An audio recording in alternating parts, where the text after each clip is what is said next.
Okay, let's have a look at what's making news in print and online this morning. And we're joined by the Executive Director of the Australia Institute, Ben Oquist. Good morning, Ben.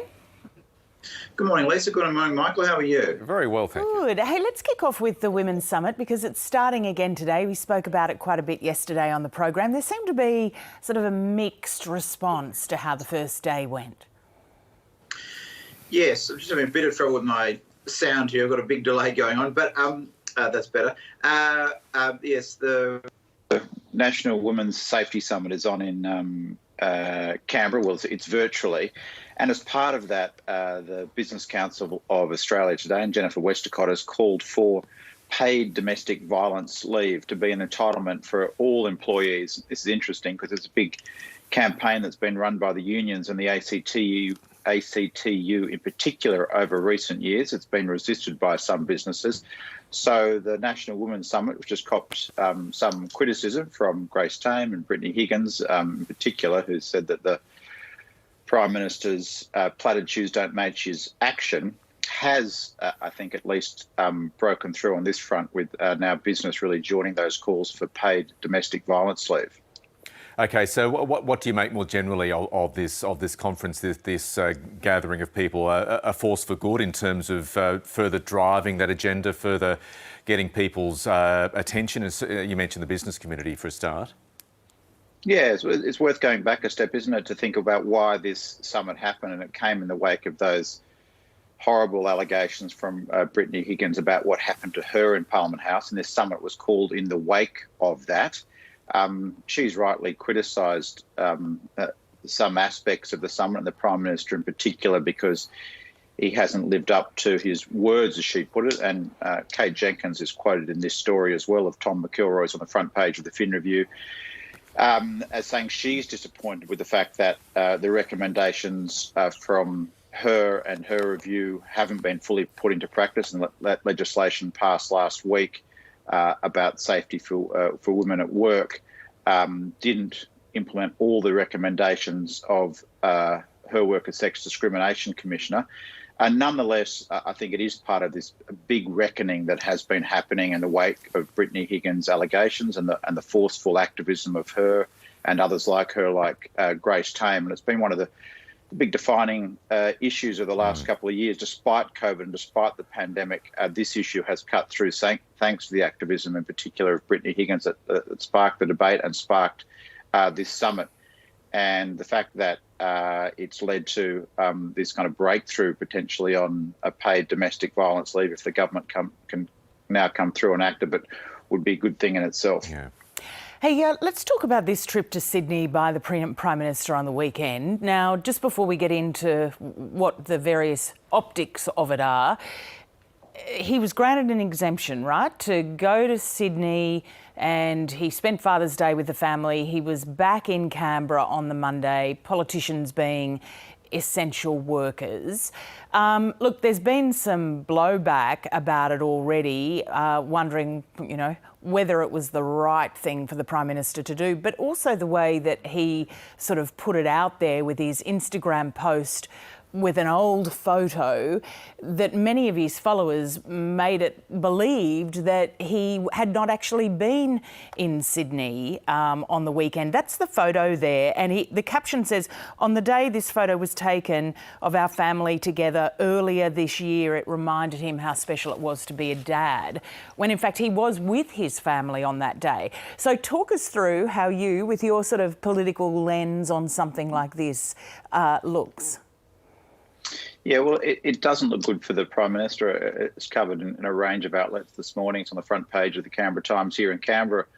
Of course, there's a big local story about the Prime Minister abandoning the city, if you like, and nicking up to Sydney for Father's Day.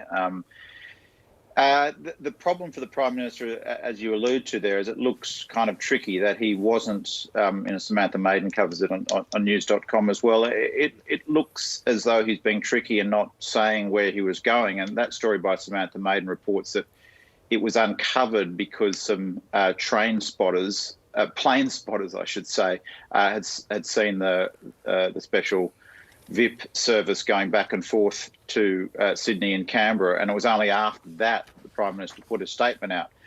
So I think that's brought up that narrative that the Prime Minister is sometimes tricky about his holidays, and we all remember the famous trip to Hawaii during the bushfire crisis. The Prime Minister later apologised for, and that was a secret trip, and the Prime Minister then had to reveal he'd done it.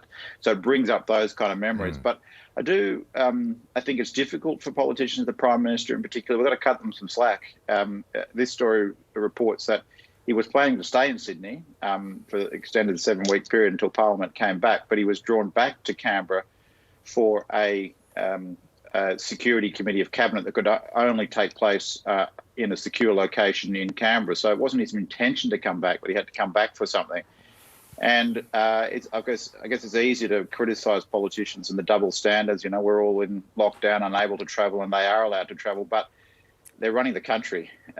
We need them to run the country, and we need them to have some special rules that allow them to do so. I'm sure he'd prefer not to be travelling around, but needs to. And I think Prime Ministers in particular and all politicians face kind of unfair criticism, and really they're doing the job that we've been elected them to do, and there do need to be special rules for them, as kind of discordant as that might sound in the middle of a pandemic. But as you were alluding to earlier, it's the lack of transparency that's probably got into trouble here. Well, that's the thing. And well, there's an argument, isn't there, Ben, for the Prime Minister, any Prime Minister, to be upfront about where they're travelling. I mean, the media in the States know exactly where Joe Biden is flying, both when he's at work or when he's on holidays. The Prime Minister had said, I'm going up to Sydney. It's been a long time. I've had to quarantine at Lodge for all these weeks and months. I want to see my family on Father's Day. Yes, I'm flying back.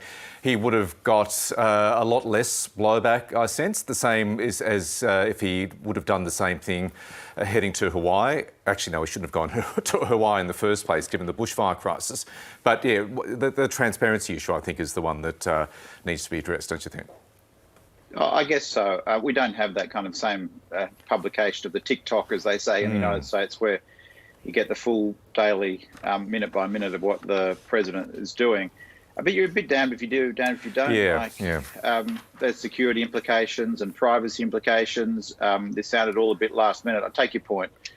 Transparency is important, and as ever, it's the cover-up, not the crime, that gets you into trouble. But I think overall we've got a bit of a culture of being a little bit unfair to our politicians and our leaders, and not cutting them some slack, and acknowledging we do need special rules for them that look like they're giving special treatment to them, but really just allowing them to do their job. And yes, transparency, but let's also have a different, slightly culture, a debate about our culture that treats politicians a bit harshly sometimes. Okay, thanks, Ben.